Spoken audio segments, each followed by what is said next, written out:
Hello, and welcome to the Fresh Air Sci-Fi Show. I'm Joe, And I'm Dave. and God, Have you been really, masturbating? uh, well, sort of. I've been audibly masturbating. Yeah. No, this room is very hot at the moment. We're trying to find the balance, but unfortunately, um, the middle floor and the top floor are controlled by the same thermostat. So if the middle floor is cold, then it turns it on up here, and then I end up having to open the windows up here, and it's just even with Oh, the nightmare. yeah. So yeah. Plus, I also realised I'd nearly finished my. Oh no, I have finished my beer. So I figured I'd quickly use that last song as a way to run downstairs and up again. uh, well, it's the stream day, and I've decided to enjoy a couple of these tonight because I deserve it. It's Tuesday. Exactly. And what else are you going to do on a Tuesday if not, Exactly. enjoy a stream and a beer or whatever your tipple is? You'll be enjoying a different kind of stream after those couple of beers. Yeah, this is true. Hopefully, what happened last week doesn't happen tonight. Maybe what I should have done last week though is flip the turntables back on and just had a bit of music going in the background whilst I was gone. So anyway, tonight what we doing? I've completely forgotten. Oh yes, Zombieland, p-Zombieland. In fact, so this isn't zombies that pee. I know we've just been discussing pee, but that's not what we're talking about here. P-Zombies, as in philosophical zombies. So, Dave, do you want to just give us a bit of background why we're doing this stream tonight? Mostly because it's sort of linked to the last one that we did. So it kind of ties into Mary's room argument and Fred's red, in that it's a thought experiment about whether or not consciousness is physical. Right. So we last week we were speaking about Mary's room, and we were talking about how there's that additional sort of qualia there, or as I called it at the time, a subjective fact that you learn by experiencing color. So this is a completely different way to have a look at the thought experiment about whether consciousness is physical or not. Yeah. Um, and while it's a thought experiment, it's also done in a slightly different kind of way, which I thought would make it kind of interesting as we're going on about thought experiments. This one is less, it's less rhetorical in that it gives an argument and then uses the thought experiment about the philosophical zombie as part of the evidence of the argument itself. Right. So, what's the actual argument? Okay, the actual argument comes from David Chalmers. Okay. Um, the first premise is it is conceivable that there are zombies. Second premise, if it is conceivable that there are zombies, it is metaphysically possible that there are zombies. If it is, third premise, if it is metaphysically possible that there are zombies, then consciousness is non physical. Conclusion, consciousness is non physical. Okay. I mean, explain to me how, if you conceive of something that makes it metaphysically possible. I mean, explain the link between that argument for me. Okay, well, the idea is that if you can coherently conceive of something in a way that is consistent, coherent, has no contradictions, then it's possible for it to exist. That's not necessarily actual, or not necessarily even possible in this actual world, but possible in some possible world. Right. Okay. So basically, anything you can conceive of could fit into that, not just zombies, anything. Or does there have to be at least some sort of grounding in some form of reality that they have to exist? No, not necessarily. If you can conceive of it, but this is the thing, it's not just I can conceive of it. Like you can probably imagine some creature that's like you can imagine a giant. You can conceive of a giant existing on planet Earth. But because of the way that gravity works here, it's highly unlikely that a giant could exist on this planet due to, yeah, modality, as Opie says. Um, you couldn't conceive of it on this planet because of the inverse square law of gravity. So, The in the same sort of thing, that if you could, pigs with wings, you know how people say pigs might fly, you could conceive of a particular planet out there where evolution happens slightly differently, and there is a creature that very closely resembles our pig that happens to have wings and can fly. So, that would be another example that sort of ties into that. It's a bit more unrealistic, but you could still imagine parameters where it would exist.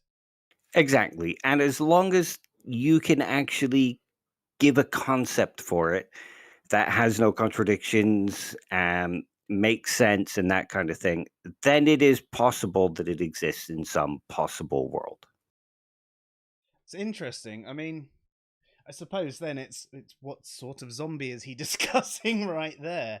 Because there are a number of different movies out there, and I know we're going more into the fantasy world of different types of zombie. You've got your classic slow zombie, your brain eaters, your flesh eaters, and then you've got your more modern zombies that seem to be a little bit faster than they were. You've got some that are actually dead creatures that are just animated by the need to feed. And so is there a specific type of zombie that he is referencing with that?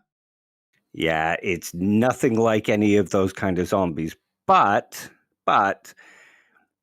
those zombies can play a part in us accepting it. I'll come to that kind of later with Daniel Dennett's criticisms and his idea of the Zimbo. But essentially, what Chalmers is talking about is imagine a being exactly like us existing in some other world that's a physical duplicate of us in every way. It's behaviorally the same.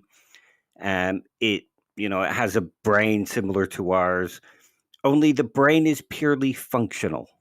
So if you bang your knee, the or if this philosophical zombie bangs its knee on a table, it'll still double over.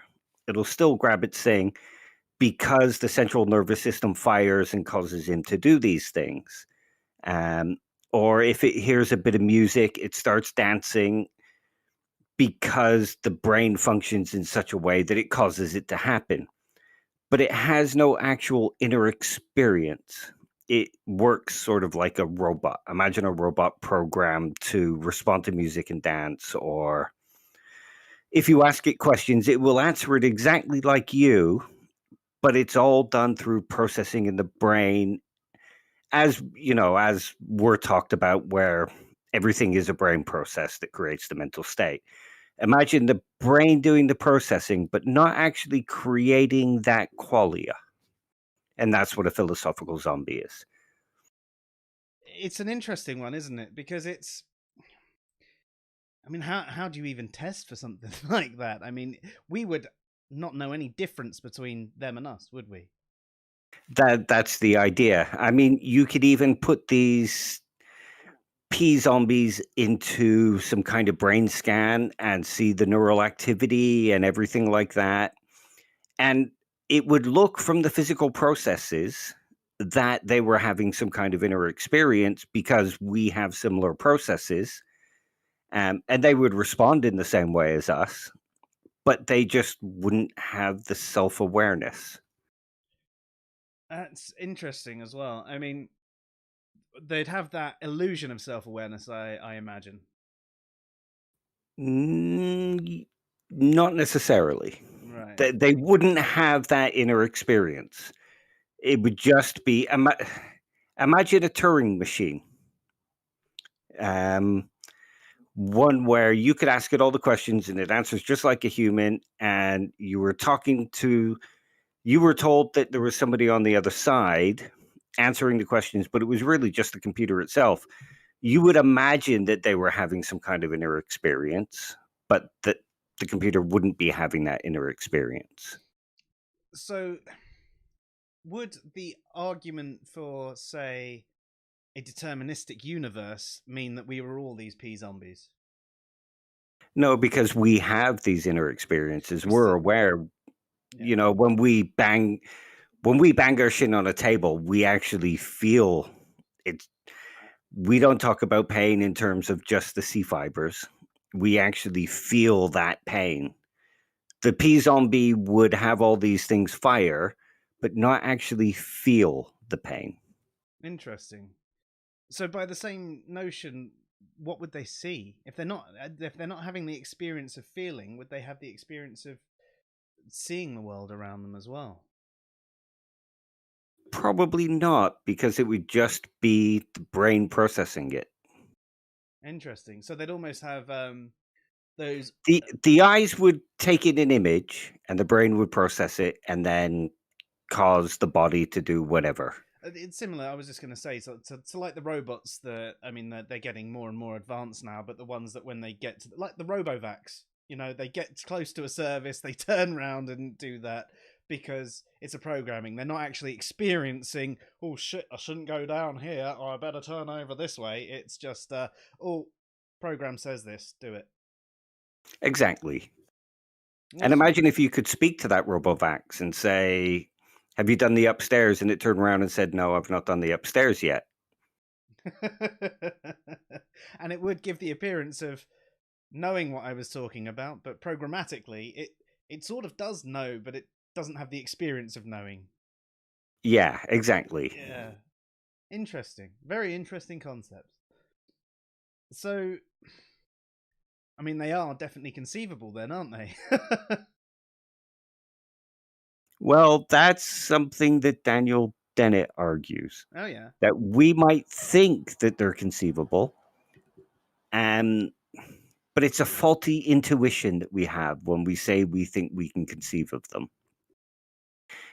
Going back to the idea of you discussing all these various other types of zombies, when we hear the word zombie, it creates in us a kind of intuition about a being that just lumbers along, has no inner experience. Yeah, exactly.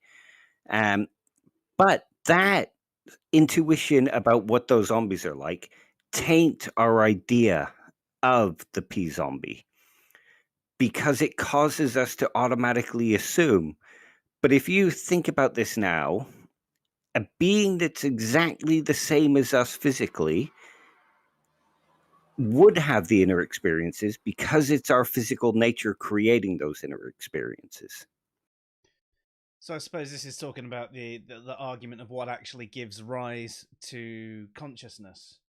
So if everything, if what we have around us is what gives rise to consciousness and allows us to have experience, if something was exactly the same, it would be very hard for it to actually not have any of those experiences. Exactly. So if you think of the term Zimbo rather than zombie, it kind of removes that intuition about being able to remove consciousness from the p-zombie and still have the same kind of creature, because that automatic intuition about the word zombie is removed. So if you think about it in terms of Zimbo, a being that has all these inner experiences, is physically just like us, these are conceivable. But now imagine conceiving yourself, but taking out that inner experience. You can't conceive of it if you think brain gives rise to mental states. No, I mean, if it was absolutely physically the same as us, then I could conceive of a creature that was very, very like us, but for some reason didn't have it. But a creature that was exactly the same of us, yeah, no, I hear that. Yeah, that makes sense, doesn't it? And this comes down to the idea of conceivability and possibility and things like that. Um, like if I ask you to conceive of water that wasn't made of H2O, you can sort of conceive of it, can't you? You can Well, conceive of a planet where there's a drinkable liquid that's clear, exists in wouldn't be oceans water and though. lakes. Exactly. I mean, water is. I mean, definitionally H2O. So, Exactly. unless it is H2O, it's not water. I Yeah, can imagine something very, very similar. I mean, we could find something out there in the universe where temperatures and pressures and all of that, a different chemical combination, actually end up with something that is just as useful to us as water, but is different. But it still wouldn't be water because it's not H2O. exactly. So, what you would be conceiving, even though you might think you're conceiving of a drinkable liquid that's called water that isn't water, you're actually just conceiving of the word being used in a different way. Yeah, no, that makes sense. I didn't. Wasn't there a YouTuber who was talking about how he could imagine water that wasn't H2O? Possibly. I seem I to don't remember remember. you. He was having a conversation with a philosopher, and they were going back and forth through this conversation. I just remember the conversation you telling me. In fact, it might have been T Jump or someone like that. It's possible. Yeah. But yeah, I don't remember. Oh, hope he's got a video that could put a damper on water equals H2O. I'm looking Ooh. forward to that. Yeah, nice one. Well, there you go. That might be Thursday's review. Yeah.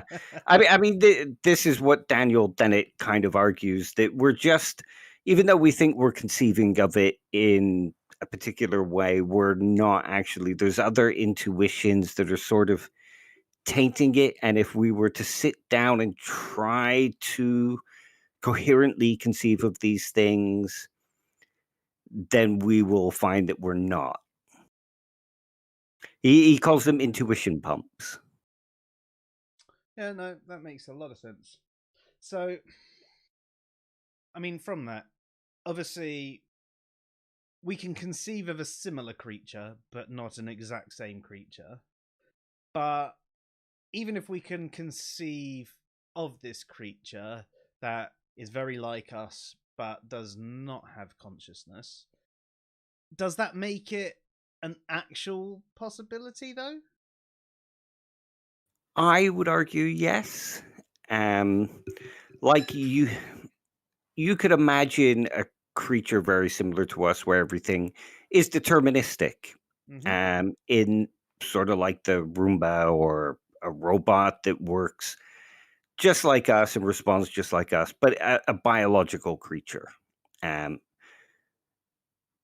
so if the idea of how it looks from the outside shows us that something is conscious, is consciousness purely just a physical process? I mean, do we expect certain properties of a of consciousness outside of the functionality? Oh, I don't really know. The things that are conscious know that they're conscious. That's a good question. um, and if there was something that appeared conscious but wasn't, and you asked it if it was, would it And say it yes? responded yes. Yeah. So then, are any of us really conscious, or do we just have the illusion of consciousness and we're all operating Well, automatically? that is one of the arguments that consciousness is purely a physical process that's created in the brain. God, I'm knackered and I can't remember what Daniel Dennett calls it now. But it's basically all the different systems in your brain giving rise to a particular experience. Qualia isn't particularly a thing outside of the complex information processing that goes on in the brain. Yeah, interesting. You know what, I've got this book actually that I've been meaning to read for about 3 years, which is about the origin of consciousness. It's about like this fat and this long, and it's one of those topics that really, really, really interests me, and especially when you watch programs like Westworld, Yeah. and it really like gets your mind going. And I finished I finished all 3 seasons, and I want to watch them all again just to go through it and watch it with a different light as well, because knowing what's going to happen, you can pick up on more things in the background and all of that. But even then, like, these are things that definitely appear conscious, and I would say that they do have consciousness, you know. Yeah, but it's all ones and zeros, man. But then, is that all we are as well? Exactly. Yeah, there's no little person inside your head watching the television. Exactly. You are your consciousness, basically, or that's one way to look at it. Um, like if you think about Descartes, he sort of separates. He says, because I can imagine myself without my body, but still being conscious, that shows that consciousness is a separate substance. But can you really conceive of that? I mean, you can imagine yourself, you can imagine your personality existing in a computer or something like that. But can you imagine it without something to do the processing and bring it about? Yeah, I mean, I'd need at least my brain somehow being kept alive in a jar or a vat. At which point, yeah. So I think they're very linked, like as in consciousness to the brain. I don't think you can have consciousness without the brain. Um, Now, the brain I am using there very broadly. I'm not speaking just our brain. It could be, as you mentioned, a computer that is programmed to simulate the brain in the same way that mine works, and then my consciousness can be overlaid onto it.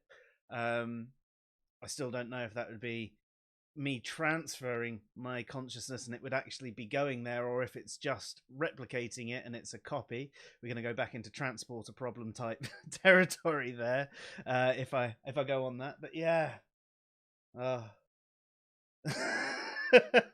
Well, there's a thought experiment from John Searle called the Chinese room. And this sort of gives rise to like the computer or the Turing machine as well. Imagine that you have a room somewhere, and this room is sealed off, and within this room is some person that has access to everything there could be known about the Mandarin language. But he doesn't actually understand the Mandarin language. He just knows how to use all this information to translate a phrase or give the correct answer for a character, or even a group of people in the room all doing it. None of them know the language. If you slip a piece of paper into the door, they will then translate that, write down the translation, and pop it back out. From the outside, you might think that the person inside actually understands what's going on. Um, it might seem like they're doing the processing, that kind of thing, or they have an awareness of what the language means. But really, they don't. And this is the idea that, like a Turing machine, you could be talking to a computer and it could be answering you correctly, but it's really just doing a bunch of processing. It has no actual awareness of what it's doing. Is consciousness that bit of awareness? That's that's one of the questions that could be asked. Do you have to be aware to be conscious, or simply awake and processing things?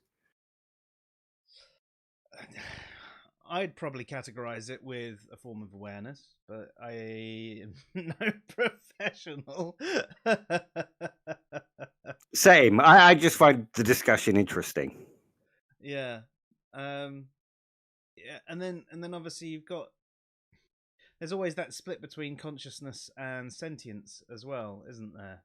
And it's one of those things that what I read, they often get them like, mixed up one way or the other, and I used to think it was the other way round, but it seems to be there's consciousness and then there's sentience. Um,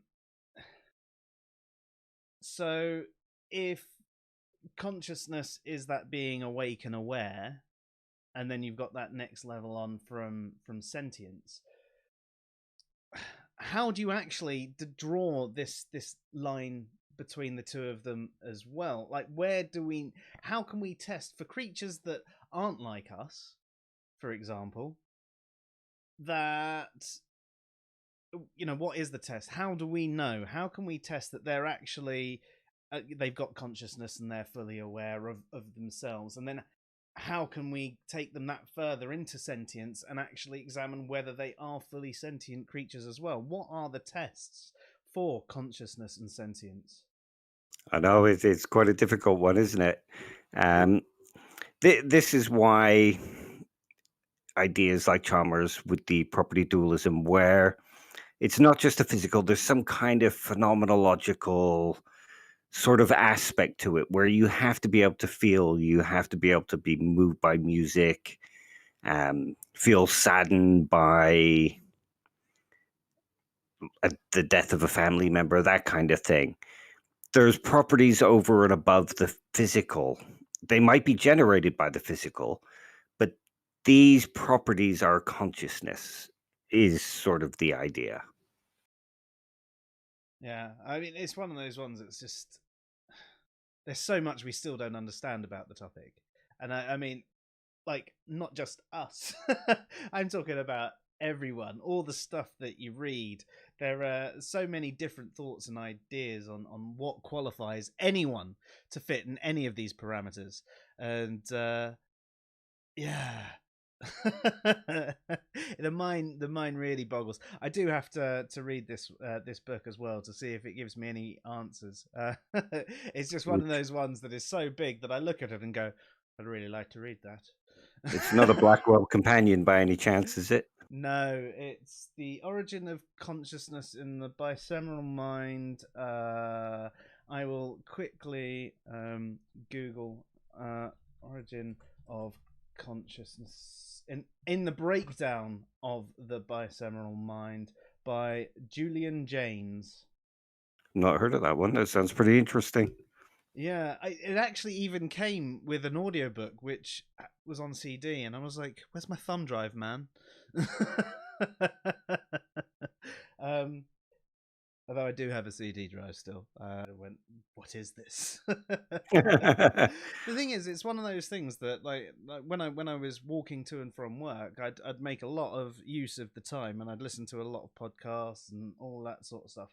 But because of lockdown and being working from home this year, I haven't actually had the time to do all of that sort of stuff because I've been at home and I've been in a very sort of home-based routine. And really, I need to try and make sure I get back into the habit of going for like a couple of times a week and an hour-long walk by myself to actually, get back on listening to stuff like that or reading the book. But it's just one of those things. By the time the day is done, I don't have the ability to read a book that fat. Yeah, understandable. I mean, I was hoping to reread like Dennet's paper and a couple of chapters of Chalmers' books and stuff for this podcast, but didn't get a chance. So mostly just jotted the notes down for memory type thing. And sometimes you just don't get that chance to read. No, I know. It's frustrating. I wish I did. It'd be nice to be able to win the lottery and actually see if it really is time that is preventing me from reading, or if I'm just fucking lazy. Both? Why not both? I mean, there's a bit of that there, but I really enjoy reading. But that's the other side of things. I'd always go on holiday and stuff like that and have a long old read. I'm not one of those people that like spending a lot of time by the pool or doing anything like that. I like being active and walking around, but I would spend an hour or two every day reading a book. And it was just that was my time to catch up on all my reading. And I think that the last book, in fact, I've read quite a few since, but the last holiday book I had was A Briefer History of Time by Stephen Hawking, which was a really good book. Really enjoyed that one. But yeah, haven't had a holiday in a couple of years now, and the way things are going, I'm not sure we're going to be able to next year either. Yeah. No, I'm quite lucky in that I do get opportunities to read during the day while I'm as in the home office and in between chasing after the dog and, doing the housework and stuff. I do get to read, so Yeah, I mean that's a good benefit. I'm too busy coding.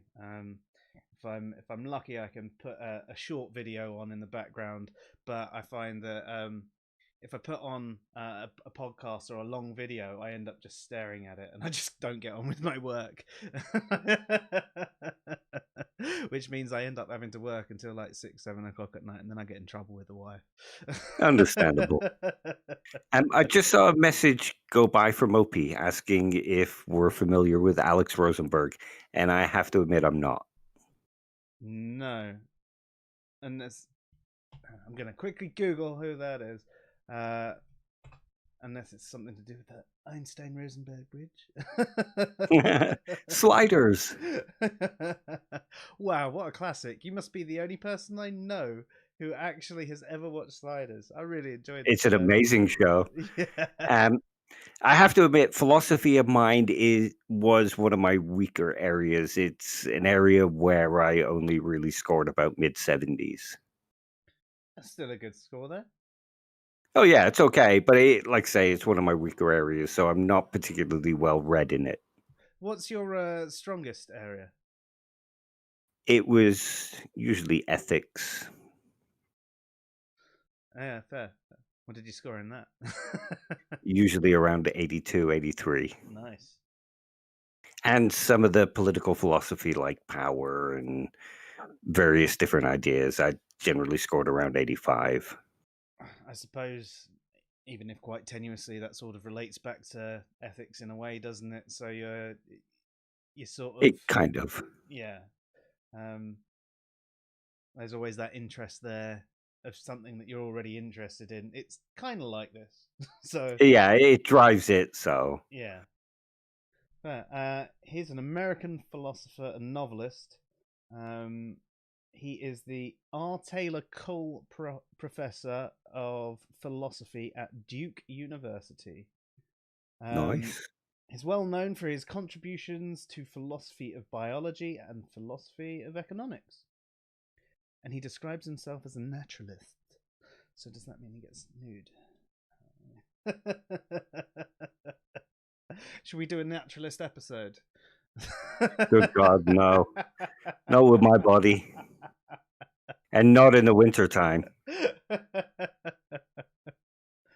Hang on, wouldn't the winter time be a little bit better because your heating is on? Who can afford heating? I'm a student.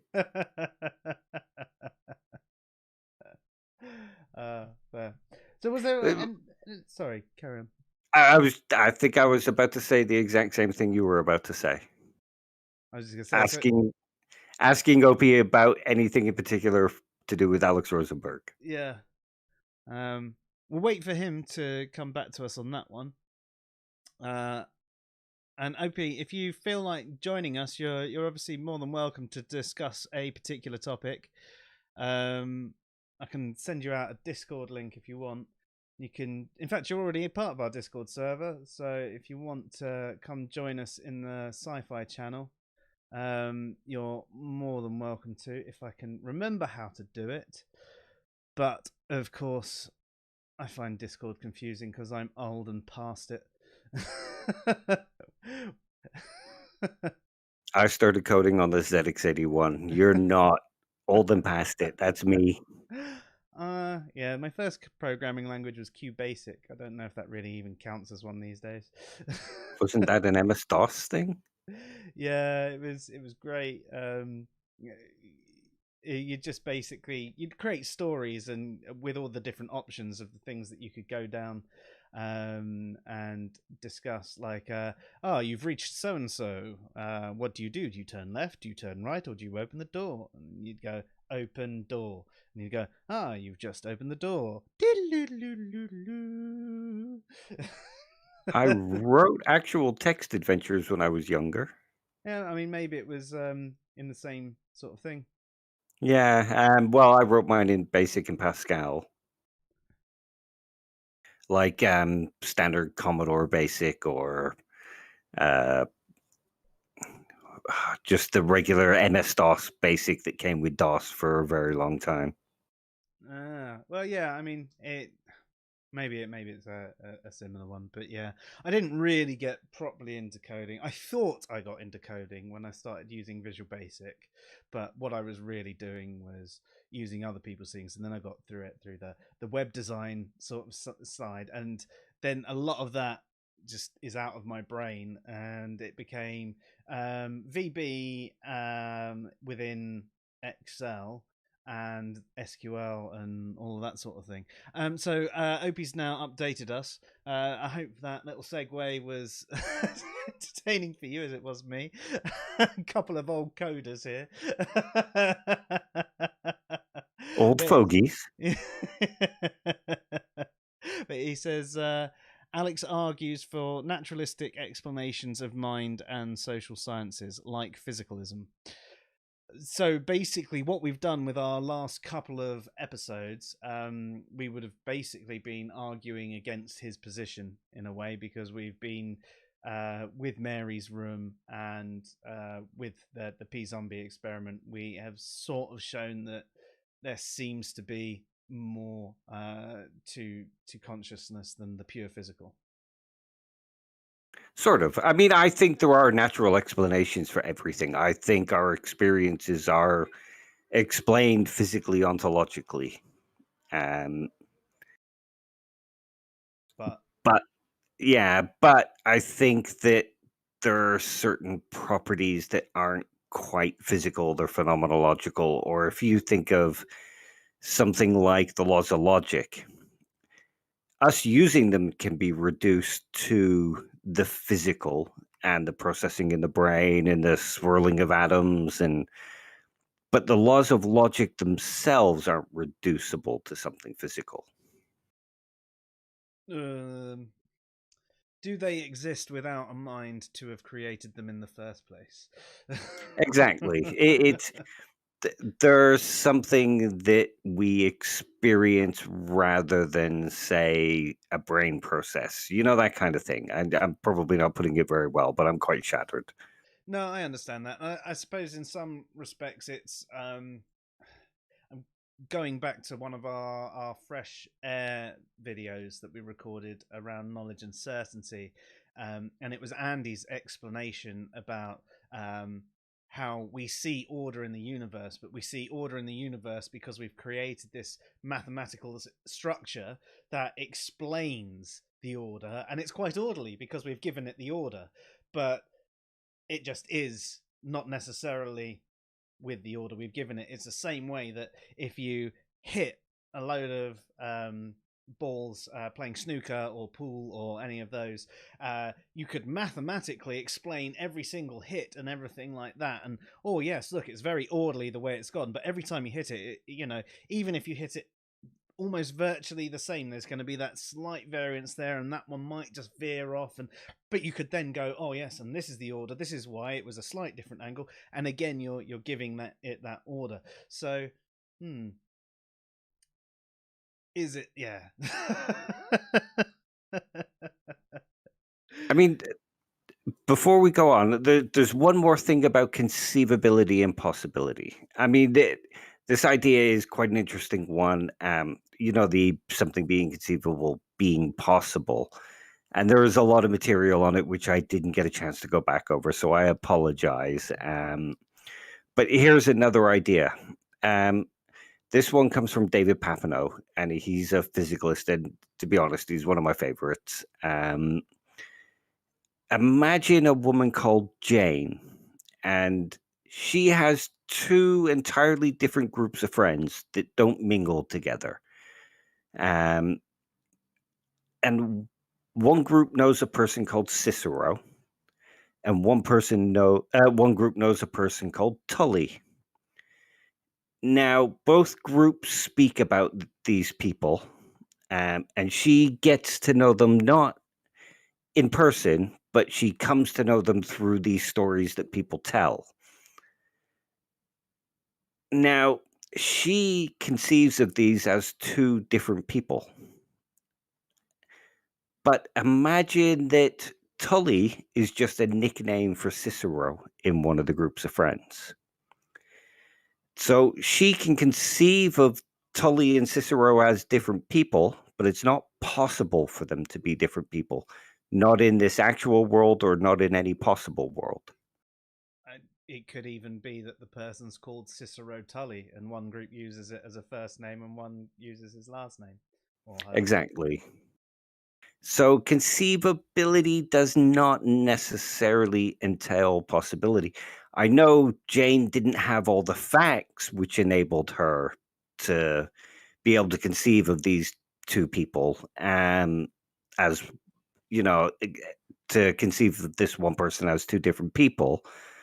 Um, and if she had all the facts, she might not have made that mistake, but she didn't, and she still conceived of these two people, and it's still not possible.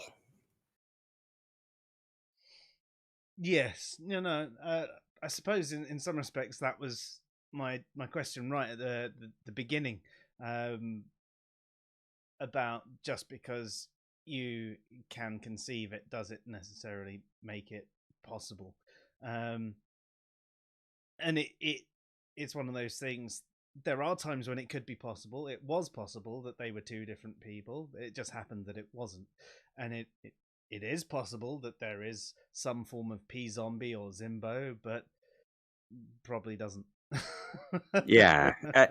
The idea, I mean, that's one of the ways you could attack Chalmers' arguments, by arguing that conceivability does not entail possibility. No, and I suppose that goes back to as well, uh, the ontological argument, doesn't it? Just because you can conceive of a god doesn't make it exist.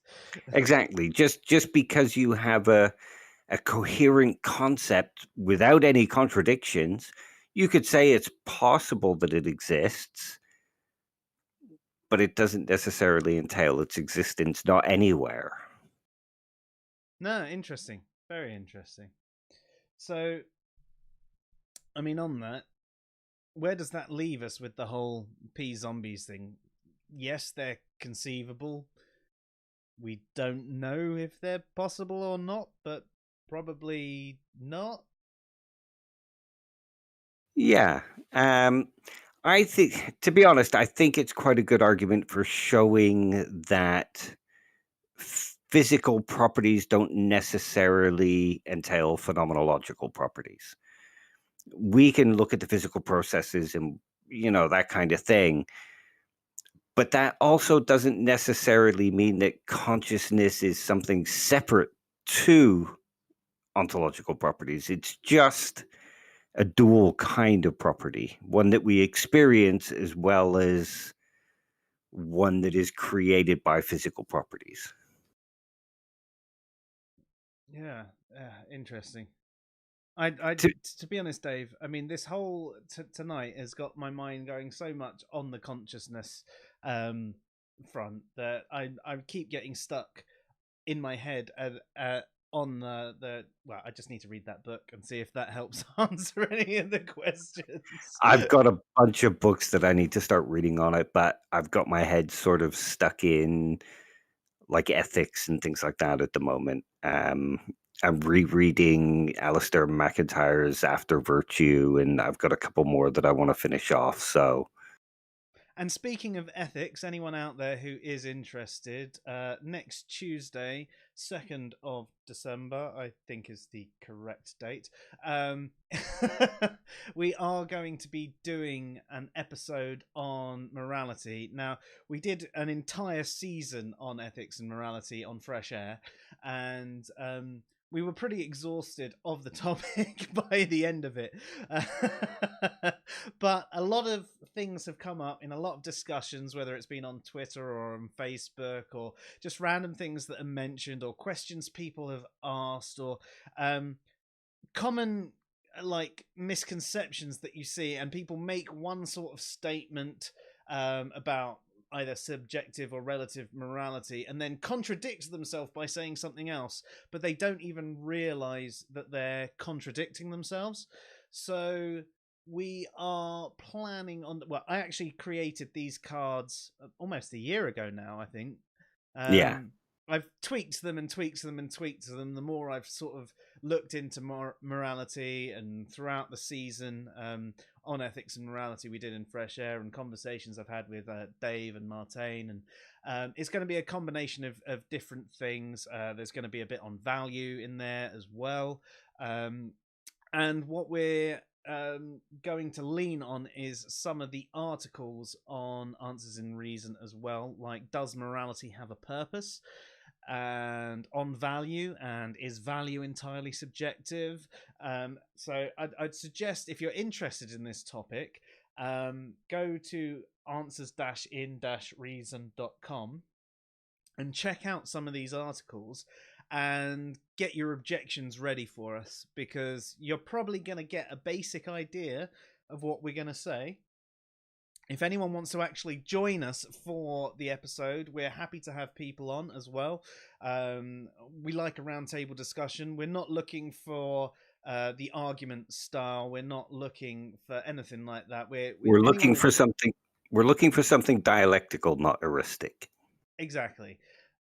So if you want to have that conversation with us, whether you're a subjectivist or a relativist or objectivist or whatever, nihilist, you know, whatever your ethical position is, we'd be interested to hear from you.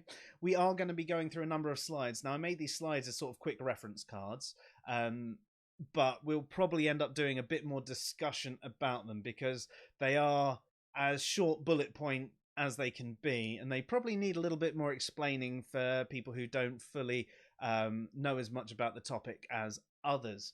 So anyone who is interested in that as a topic, please let us know. We'll give you access to our Discord server. You can catch us on Facebook or on Twitch or on YouTube or Twitter. I think that's the main places we are. We're also on Instagram, but I never log in there, so there's no point in sending us a message there. Yeah, I don't use it either. Well, I log into my personal one, but unless I'm not going to add you. Not you. Especially not you. You know who you are. You're definitely not having a look at my kids. I'm sorry. But yeah, I mean, I'm quite excited to do this one, and I do want to have as many people there live on air with us as well, whether it does end up being through the chat room or you join us and you become one of their little faces. It should be a good conversation. And it'd be great to have any objections and maybe point out any flaws that I've done with this slideshow, so that when it actually comes to producing the final cards that I will upload to Answers in Reason, people can go through and download. And when you hear some common misconceptions, you go, well, actually, and you can just give them that bit of information, especially for a place like Twitter, because you are so reduced in your character count that 280 characters is not enough to discuss most complex topics, especially ones like morality and epistemology and all that. And you end up writing hundreds and hundreds of tweets, and people start getting involved in between them, and you're just like, wait, no, let me finish what I'm trying to say. Oh, all right, read this article. I don't click links. Yeah, not just that. You're less likely to be dogpiled on here than on Facebook, and we're less likely to be dogpiled on. Yeah. I think that's one of the problems with conversations on places like Twitter and Facebook.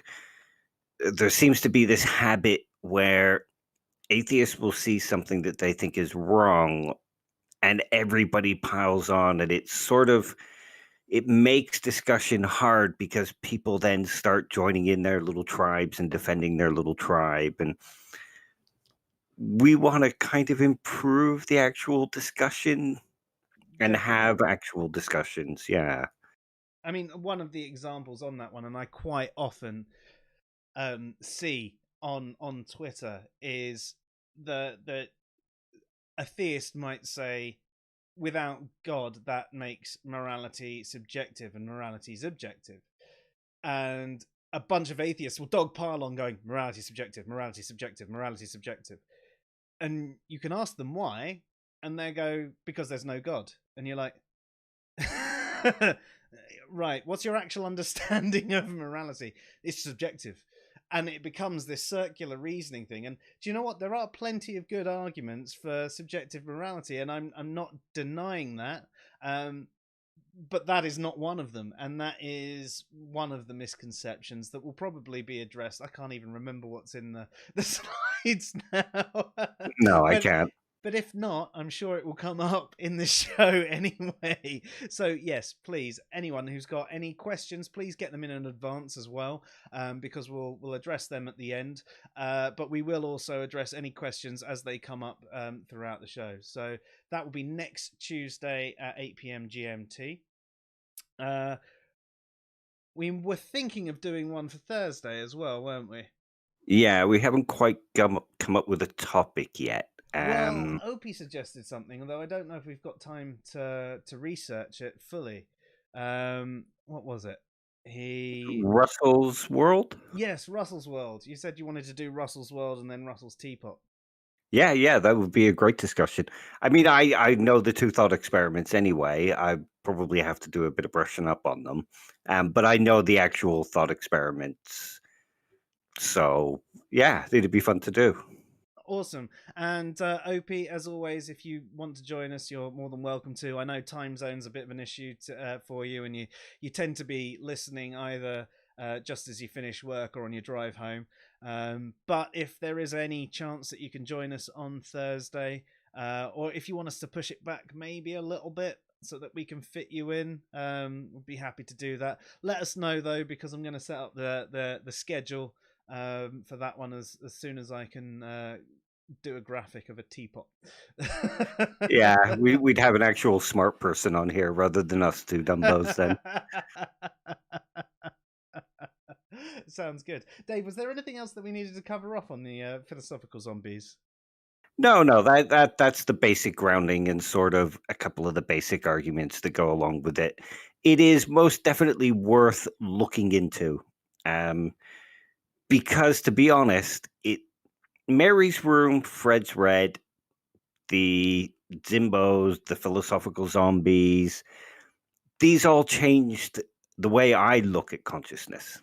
And they moved me from purely a physicalist view to the idea that there is a phenomenological property to consciousness.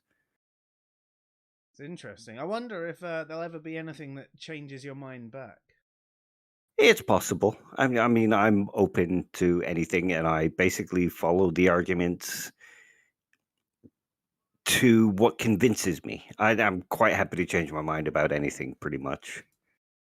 Yeah, interesting. I tell you what, that's something else that we should cover off in a future episode. Changing a mind, and not just going through like your article. Changing a mind, respect matters, but also people that say things like, "Well, all I need to change my mind is evidence."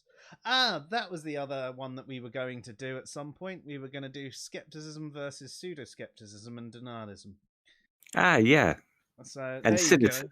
And Yeah, yes, and yeah. cynicism. Yes, exactly. So there you go. We've got a few planned up. We are going to be doing in no particular order except for next Tuesday, which is morality. um, Interestingly enough, I've also been going back to my first year studies and going through them again, mostly to do with the philosophy of religion, because I know it's a lot of atheists that listen to us and they like the discussions about atheism. It's really only the people interested in philosophy that are into topics like this. I think all atheists should be interested in topics like this, because there's always the argument, no, the mind is physical. Well, here's some examples of why the mind might not be completely physical. But I think maybe we should do a couple of episodes related around our why we don't believe in God or arguments against God, those kind of things. Yeah, interesting actually. I mean, we did do that 10 questions for atheists one, and I'd like to do some more like that. I'd also like to do similar videos from atheists where they're either particularly good or particularly bad arguments that you might hear atheists make. I mean, we've got a series that on Answers in Reason of bad atheist arguments. So maybe we could take some of that, combine it with some of your philosophy of religion as well, and perhaps do something along those lines. So yes, loads of stuff. And if anyone does have any ideas, feel free to do it. You know, if there's a topic that you're interested in, or there's a video you want us to review, or anything like that, we're up for it. You know, we like expanding our horizons. I'll have a look into Alex Rosenberg a little bit as well, OP. Unfortunately, on Thursday it's Thanksgiving in the States, so he'll be busy with dinner with the family. So Understand. yeah, that's Hope more you than have a great one, understandable. though, Opie. Yeah. Yeah. If you want me to do your dinner music, Um,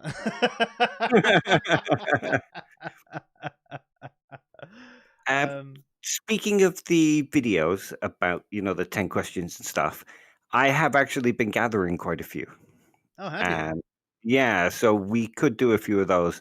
And there was a couple of interesting ones that were kind of questions similar to Trinity Radio. And one in particular I came across was 10 questions for atheists from an atheist. Interesting. Very Yeah. interesting. Yeah, so I thought maybe that might be something good to cover. Do you remember off the top of your head who that was by? Hang on a minute, I've got them saved in a playlist. Cool. So whilst you're looking that up, I also had a brief chat, as in one message either way, with Braxton from Trinity Radio, who Oh, said nice one. he's planning on doing a series of all the responses he's got from atheists. And he's got so many, he'll probably answer each question as once. So I took the opportunity to send him a link to our video response to it. And hopefully we will actually hear something from him. I'll be looking forward to his response, and then we can do a response to his responses. But it's Yeah. also he's gonna be reviewing a lot of the atheist arguments, and I'm very interested on who we're going to agree with more, because he is a very well reasoned theist, and I can imagine a lot of the atheist answers he's got might be like a lot of the conversations that I have on Twitter, which are the less rational side of atheism. And that's not saying all atheists are irrational. I mean, I think I'm fairly rational, and I'm an atheist, and he's definitely very rational, or at least he appears to be. I pretend to be. I make a good approximation as somebody with some rationality. So it'd be interesting to see that. I think we could probably get quite a kick out of some of the answers that we get. And I also think that what we should do when he releases those videos, we should actually watch them blind. Like, completely this. Yeah, that'd be good. The video, the 10 questions for atheists from an atheist, is somebody called Dallas Wade. Oh, I've not heard of him before. I haven't, but he seemed like quite a genuine guy and quite a nice guy when I was checking the video out. Ah, awesome. All right. So I think after this, Dave, we should actually try and put a little schedule down, and so that we don't forget what we're doing, and we don't get to, Thursday and go, oh, crap, what were we doing over the next couple of weeks, man? Yeah, sounds good. And we'd be able to plan a couple of streams a week then. Yeah, definitely. And that's our general idea. Tuesdays and Thursdays, 8 p.m. GMT. That's our primary time that we're going to be doing these shows. I know that is a little bit early for our American listeners and watchers. Obviously, that's 3 p.m. on the eastern side and some oddly godly hour on the western side. So hopefully you guys catch the reruns and can enjoy them. If you do have a topic that you want to discuss with us, we might be a little bit more flexible with our times. It might have to be at a weekend or something like that. And you may as well make use of the fact that we are stuck in lockdown at the moment, because we will be a bit more flexible with our times because we can't do anything else. Not that we would, anyway. I'm in Wales. We aren't in lockdown.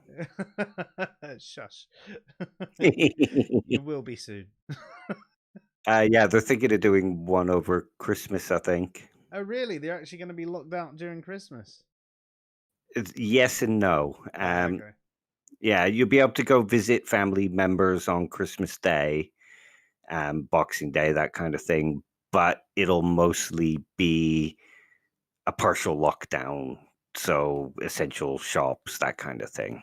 Yeah, I'm a couple of days behind, but the last thing I checked over here was you were going to be allowed to do like the Christmas and Boxing Day, but then from the 1st of January, it's just going to be a hardcore lockdown for another month. But it's supposed to be a proper lockdown for January rather than this lockdown that we're in that is absolutely pathetic and not really having much of effect on anything.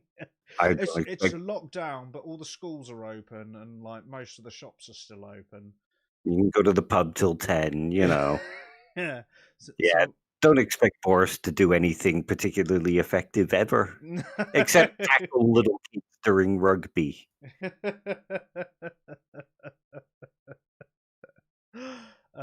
Dearie me. I am so desperate for this whole pandemic to be over. It's Well, there's 3 vaccines coming, Pfizer, the Oxford vaccine, and I can't remember who the other one was now. yeah. No, I But they was all seem to be hovering around 96 to 97% effectiveness. I thought the Oxford one was supposed to only be 70% effective. The other two were about the 90%. Okay, I think I'm misremembering then. Um, but I think that might have been the single dose effectiveness, and I don't know if the Oxford vaccine had done the 2-dose trial yet, whereas the others had done, and they'd actually said if you have a half dose for your first one and then X time later you have a full dose, you end up with 90% effectiveness. The only problem there as well, though, is you've got all the anti-vaxxers who are not going to take it, but you've also got people who are not necessarily anti-vaxxers but are nervous about how fast this has been pushed through. And whilst there are plenty of logical arguments that this has been a worldwide pandemic, we're a lot better at virology and things like that, and there's been a lot more funding, and there have been a lot of the things that slow it down have been removed so that they can get on and do these mass tests. People are still like, well, no, usually there's an entire year of human testing first. It's like, yes, but the reason for that is no, a year has to be a year. I'm not taking it until it's been tested for a year. So there's a lot of fear about what could happen, and I understand the fear of the long-term effects as well. I mean, there could be something unknown. So again, it's the fear of the unknown. I do understand people's position on this, and I'm not going to lie. There's even a certain amount of nervousness that I think with it, because it does seem quick, but that is because I know I'm tied into my bias of how I know the process works, and the process is different. So it's like, oh, it's new. Yeah, sometimes there's good practical reasons to sort of skip out on long-term testing. I mean, if we don't go with it, we'll be in lockdown longer, more people will die.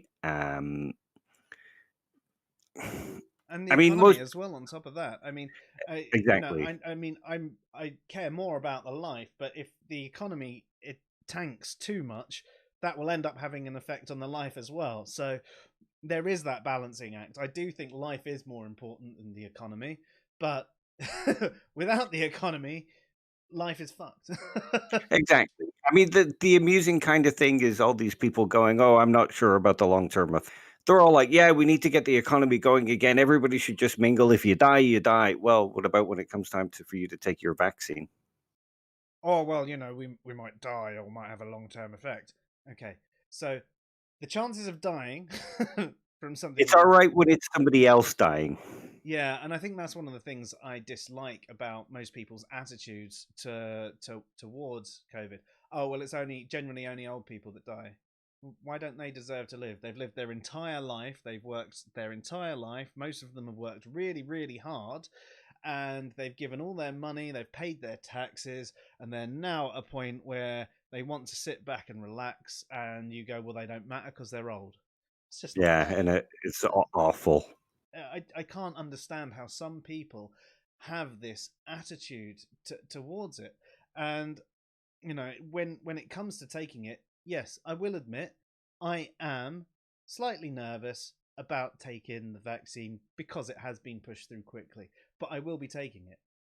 I Yeah. think that is the best. And do you know what? I may have a reaction. In fact, pretty much every vaccine gives you a minor reaction. You get a little bump on your skin. You might feel a little bit ill for a couple of days. Do you know what? It can happen. But you know what? It's better than either getting COVID and having the complications or being someone that is asymptomatic and gives it to people who then you cause a lot of death, because that's your responsibility. If you catch this thing, even if you're unaware of it because you've been, yeah, it won't hurt me, and you know what, it didn't hurt you, but you've then gone on to hurt other people, have you really fulfilled your moral obligation to other people? Is that really the way you want to look at the world? As long as I'm all right, fuck everyone else. It's not right, is it? Exactly. Exactly. And here's the other thing. If you've ever done coke or pills or acid or anything like that, you have no reason to complain about getting a vaccine. Oh yeah. How many dodgy things have people taken? That's one of the things when I see people who are anti-vaxxers, because you don't really know what's in that, mate. And you're Yeah, like, exactly. really? What did we do at the last festival we were at together? Did you test every single one of them to make sure it was absolutely pure, so you knew what was going into it? Oh, you didn't? Right. Yeah. That's a substance that's known not to be safe, rather than a substance that is supposed to do what it can to protect you. But you'd rather take a substance that is not necessarily safe and you don't know what's in it, just because, well, I'll probably be all right. Yeah, So that's it. It's insane. it's Um, Speaking of this stuff, though, you've just reminded me. You know what TikTok is, don't you? I do know what TikTok is. The missus actually sometimes plays some videos off of it. Once in a while, they make me laugh, but in general, I'm just like, oh, it's midget YouTube. Not that Yeah, it's there's awful. midgets on it. It's just really short videos It'd of be people singing along to songs and stuff, and it's like, right, okay. it'd be better if it had midgets on it. Um, there's an awful trend on there at the moment. I've seen several videos coming off it, and it's Christians in America making videos about fighting against the vaccine because it's going to be the mark of the devil. And there's such a victim complex in it, like, no, I won't take your vaccine. And then they talk about themselves being tortured so that they can be given the mark of the beast, and how if they don't refuse it, they'll be killed. And they're like, I'm willing to take that. I put my faith in Jesus. It's Yeah. ridiculous. I've actually seen a similar one, except it said, the mark of the devil? It's actually a misspelling. It's the mask of the devil. I ain't wearing that mask. It's like, Oh oh my my God. God. Yeah. The thing is, right? I mean, regardless of what my theological position is, if you are a theist that believes in this creator God that is in some way benevolent, that may allow evil for whatever reason, let's not go into that. But what they have done is created us in such a way that we have these minds, and some of our people have used these minds to become scientists, become virologists, study is it epidemiology? I sorry if that's the wrong term. I'm not one of those minds. But there you go. I mean, your God has given you the tools to get over this virus. It's not Jesus gonna save you. He's gone, man. He's gone. He's up in them clouds. He's not gonna come down and heal you. He's done his time, right? Do you know what you do have? You've got your scientists, you've got peer review, you've got everything that goes into making these vaccines. Yes, they're not perfect because we're human, you're human, but it's the best thing that we have right now. So use it. Exactly. I mean, I could come up with another argument as well. There's a popular apologetic when atheists bring up ideas like, well, why doesn't God cure cancer? Why doesn't God cure this? And there's a popular apologetic that goes something along the lines of God doesn't do it himself. He works through humans. He works through the doctors. He gives doctors the intelligence to be able to figure these things out. Well, why does that stop with vaccines? Yeah, it's amazing the amount of bias that you find around these topics. Yeah, and you see some of them going, "Well, Jesus didn't take vaccines." Like, okay, but maybe he would have if he was around this time. You know, Exactly. you're talking about something that happened 2,000 years ago. There How do weren't you know? vaccines then. Well, how do you know he didn't create a vaccine to cure the blind guy? Indeed, I mean that is true. I've often thought that some of the stories of his medical miracles have actually been things like a healing the blind guy was probably more like a guy with a pussy eye and he couldn't see out of this eye, and he created a poultice which had some form of antibiotic qualities, and he used it on there, and after even just one wipe he was like, oh my god, I can start to see, and he put it on, and that got turned into, oh yeah, he laid his hands on him and he could see. But there are rational explanations to these stories. So either way, even if you do think what he did was a miracle, he's not here now. Yeah. So the best thing you've got is to put your trust in these doctors. And we know that science isn't perfect. We do have certain problems where if money does get involved, you've got the whole thing with Andrew Wakefield, and that which gave rise to most of the anti-vax conspiracies, because he was paid off by lawyers to show a link between the MMR and autism, and because of that, you've got all these people who, even though it's been debunked, keep going on and on and on about it. So it's not perfect, but when you have people from around the world all looking at this thing and testing and agreeing that this is the best method, and they're professionals in the field, it's not an ad populum fallacy, right? These are professionals who know what they are talking about. Get the bloody vaccine. Yeah. I got awfully preachy there. I do apologize. It's all right. Understandable. Yeah, so what was talking about p-Zombies and Zimboes turned into me having a rant about vaccines and COVID. We take conversations as they flow. Yeah. So anyway, we've discussed our p-Zombieland, our philosophical zombies and Zimbos, and we've been covering off. Oh, hang on. Opie's saying there's some fun game theory about vaccines. Oh, look into that. Yeah, we might bring that up. I mean, to be honest, it's been a while since we've done a pandemic episode. If everyone takes it but you still get the benefit but no side effects.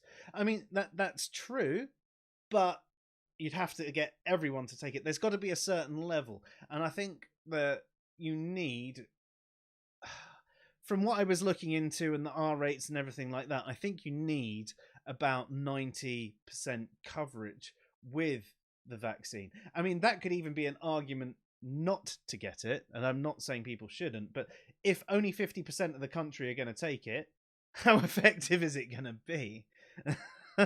The other side to that, though, is there's been more studies. So one of the things that we saw early on in COVID were people getting reinfected. which showed that the antibodies weren't lasting that long. It turns out that this might actually be just a few cases which, for some reason, their body was flushing out the antibodies, whereas most people who did get the antibodies actually maintained them within their system for a longer time. So it would make sense to get the vaccine from that perspective as well, because that was one of the objections to it. Well, if your body doesn't maintain the vaccine, the antibodies, then why should you take them? The vaccine's not going to work. The flip side to that is if everybody in the country took them at once and it lasted a month, then it would be gone by the end of the month anyway. But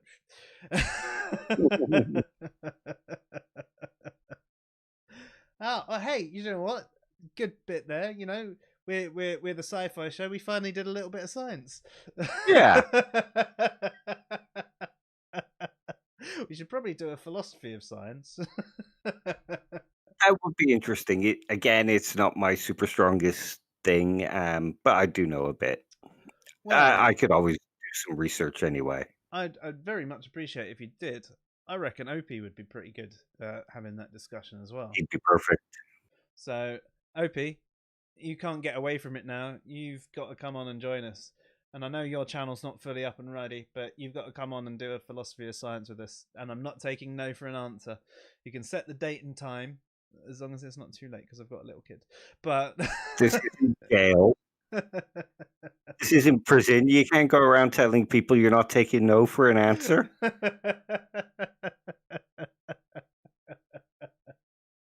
But that would be a fun one to do. Cool. So, as I was trying to summarize before I went on yet another segue, we've done philosophical zombies and Zimboes, and we've discussed recently with a number of different thought experiments about how consciousness might not be purely physical. We also discussed COVID. And we were talking about a few other shows that are coming up in the future. So we will schedule them in. The one that you definitely do have to attend to, though, is next Tuesday, December the 2nd. No, it's the 1st. It's the 1st. I said 2nd earlier, didn't I? It's the 1st. You're only one day off. Yeah, so December the 1st, Tuesday, December the 1st at 8 p.m. GMT, we're going to be having our discussion on morality, and we'd like as many people in the chat with us as possible. So anyone that wants to come along, please do. I mean, this is going to be one of those episodes that's a bit different to all the others. It may get to a point where we might have to change things, but I just want to see how many people we can have in here before my computer dies, basically. But yes, thank you everybody who's listened tonight.